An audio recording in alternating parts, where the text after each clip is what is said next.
ആയി. അപ്പൊ നമ്മളിന്ന് 5ാമത്തെ ദിവസമായിട്ടോ കൂടാൻ തുടങ്ങിയിട്ട്.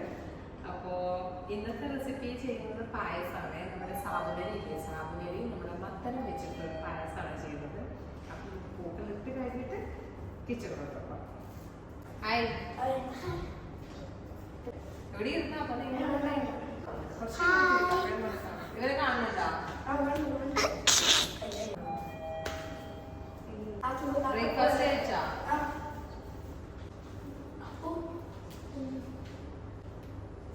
ഹായ് പറപ്പൂ.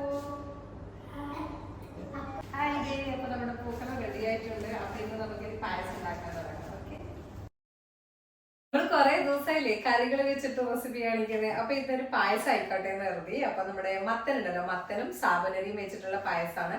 അപ്പൊ മത്തൻ ഇതാ ഞാൻ ഗ്രേറ്റ് ചെയ്ത് എടുത്തിട്ടുണ്ട്. അതുപോലെ നമ്മുടെ സാബുനരി ഉണ്ടല്ലോ, അതൊന്ന് കുതിർത്ത് വെച്ചു ഒരു 1/4 മണിക്കൂർ. എന്നിട്ട് കഴുകി ഊറ്റി എടുത്തതാണ്. പിന്നെ ഇത് പഞ്ചസാര വെച്ചിട്ടുള്ള പായസമാണ്, ശർക്കര അല്ല. അപ്പൊ നമുക്ക് വേഗം ഉണ്ടാക്കാൻ, നമ്മളൊരു പാൽ പായസം ഒക്കെ ടൈപ്പ്.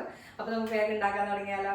നമ്മളെ പായസം ഉണ്ടാക്കുന്നതിന് തൊട്ട് മുന്നേ ഒരു കപ്പ് വെള്ളം ഒഴിച്ചിട്ട് ആ പാത്രം ഒന്ന് തിളപ്പിച്ചിട്ട് മറിക്കുകയാണെങ്കിൽ നല്ലതായിരിക്കും. നമ്മൾ പാലൊക്കെ ഒഴിക്കുന്നില്ല, ചിലപ്പോൾ എന്തെങ്കിലും ഒരു ഇതിൽ ചിലപ്പോൾ അത് പിരിഞ്ഞു പോകാനുള്ള സാധ്യതയുണ്ട്. അപ്പൊ ജസ്റ്റ് ഒന്ന് തിളപ്പിച്ചിട്ട് നമുക്കൊന്ന് മറിക്കാമേ.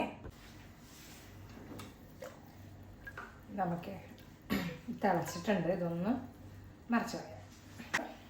1 ടീസ്പൂൺ നെയ്യ് ഒഴിച്ചു കൊടുക്കാമേ. ഇനി നമ്മളെ മത്തൻ ഉണ്ടല്ലോ, ഇതിട്ട് കൊടുക്കാമേ. ഇത് നെയ്യിലൊന്ന് നന്നായിട്ടൊന്ന് വാട്ടിയെടുക്കുക.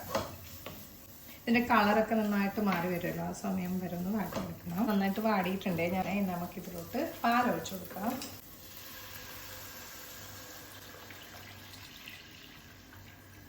ഇനി മധുരത്തിന് ആവശ്യമായ പഞ്ചസാര ഇട്ട് കൊടുക്കുക. നമ്മുടെ സാബുനരിയില്ലേ, ഇതിട്ട് കൊടുക്കുക ഇതിലേക്ക്.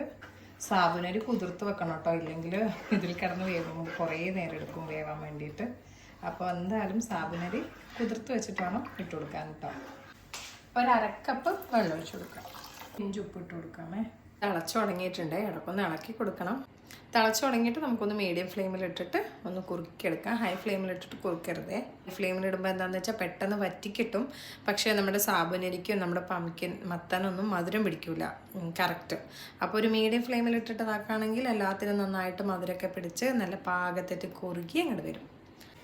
ഇതിപ്പോൾ നന്നായിട്ട് കുറുകി പാകത്തിന് വന്നിട്ടുണ്ടേ. നമുക്കിതിലോട്ട് ഇത്തിരി ഏലക്കാപ്പൊടി ഇട്ട് കൊടുക്കാമേ.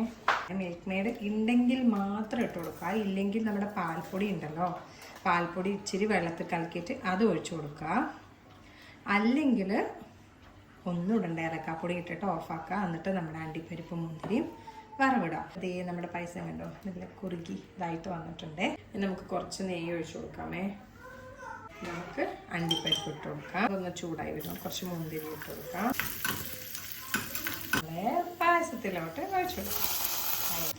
അപ്പം നമ്മുടെ പായസം റെഡി.